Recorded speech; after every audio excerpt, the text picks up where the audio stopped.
In recent decades, the world has celebrated historic milestones for women in politics. Leaders like Angela Merkel in Germany, Ellen Johnson Sirleaf in Liberia, Jacinda Ardern in New Zealand, and Kamala Harris as the first female vice president of the United States were seen as symbols of progress. But today, in 2025, we're seeing troubling signs, a slowdown, and in some cases, even a decline in women's political leadership across the globe. Why? After decades of activism, advocacy, and policy reforms, are we witnessing setbacks for women in positions of power? That's the question this video seeks to explore. Let's start by looking at the global numbers. According to the Interparliamentary Union, women currently hold just about 26% of parliamentary seats worldwide. That's an increase from 2 decades ago, but progress has slowed dramatically in the last 5 years. In fact, in many countries, women's representation has either stagnated or declined. Fewer women are being elected as heads of state, and in some regions, hard-won gains are being reversed. Take Europe, for example. Angela Merkel's departure left a vacuum in female leadership at the highest level. In Scandinavia, long known for gender equality, several women leaders have stepped down under pressure, often citing the toll of online harassment and the double standards they face. In Latin America, once a stronghold for female presidents, the number of women leading countries has fallen sharply since the early 2010s. And in Africa, despite trailblazers like Joyce Banda and Ellen Johnson Sirleaf, the continent has seen few new women rise to similar levels of leadership. So, what's behind this decline? One major factor is political backlash. As women gain visibility and influence, they also face resistance from political opponents, entrenched patriarchal systems, and sometimes even from within their own parties. This backlash is not always subtle. Women leaders are more likely than men to be targets of sexist attacks, whether in the media, online spaces, or in parliament itself. Their competence is questioned more often, their personal lives are scrutinized, and their decisions are judged by double standards. Another factor is online harassment. The rise of social media has created new opportunities for women politicians to connect with citizens, but it has also become a breeding ground for abuse. Studies show that female politicians receive up to 3 times more abusive comments on platforms like Twitter and Facebook than their male counterparts.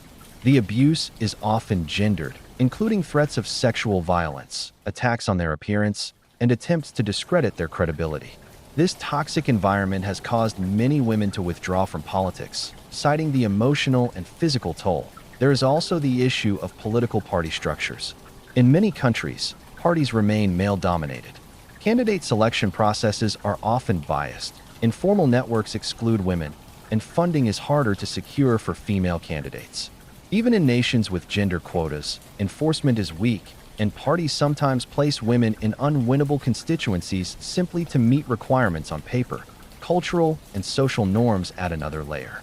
In societies where traditional gender roles remain strong, women in politics face constant questions about their ability to balance leadership with family responsibilities. Male politicians rarely face these questions, but women are expected to do it all, or risk being labeled unfit. Let's also talk about burnout. Jacinda Ardern's resignation in New Zealand is one of the most high-profile examples. She cited exhaustion and the difficulty of continuing in the role. While burnout affects all leaders, women are more likely to step away due to the combined weight of political pressure, public expectations, and gender-based scrutiny. Now, let's look at some specific regions in the United States. Despite Kamala Harris making history as vice president, women remain significantly underrepresented. Congress is still more than 70% male, and only a handful of governors are women. The 2024 elections showed a decline in women candidates compared to 2020, partly due to party polarization and the cost of campaigns in Latin America. Between 2006 and 2016, countries like Brazil, Chile, and Argentina elected women leaders.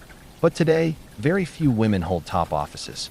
And some of those who did, like Dilma Rousseff in Brazil, faced impeachment or removal under circumstances critics say were influenced by sexism. In Africa, despite early progress with leaders like Ellen Johnson Sirleaf, the continent has not seen significant new female heads of state in recent years. Patriarchal traditions, limited resources for campaigns, and party structures that favor male candidates continue to block women's advancement. In Asia, India has a long history of women leaders.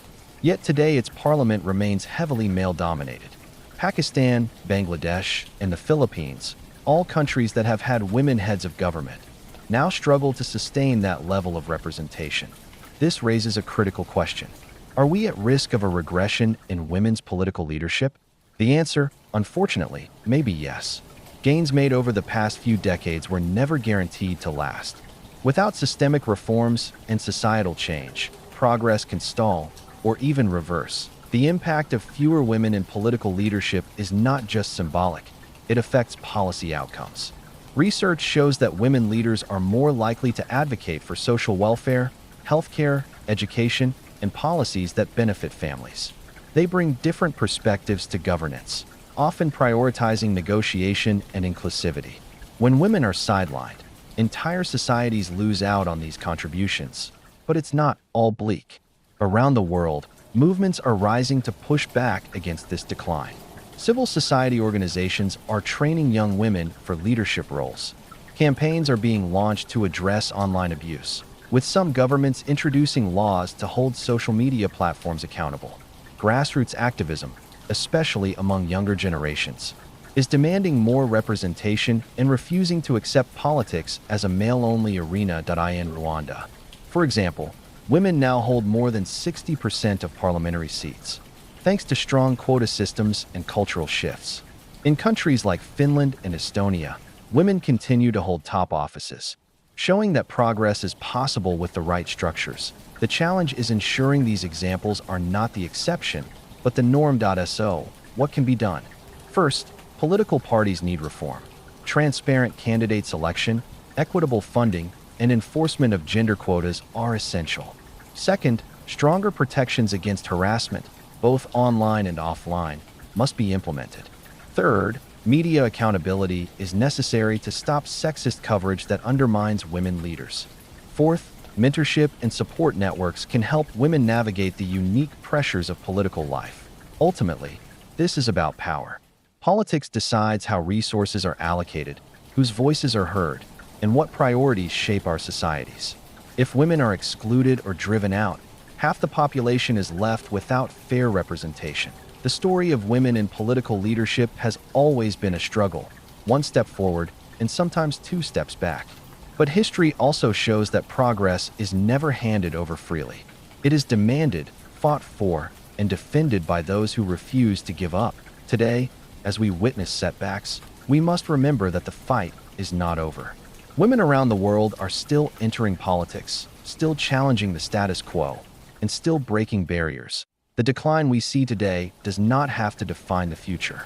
With commitment, structural change, and collective action, the next decade could bring not decline, but resurgence. The question is, will we let the setbacks continue, or will we work to ensure women's leadership not only survives, but thrives? Thank you for watching. If you found this discussion meaningful, please like, share, and subscribe. And leave a comment below. What do you think is the biggest barrier to women's political leadership today?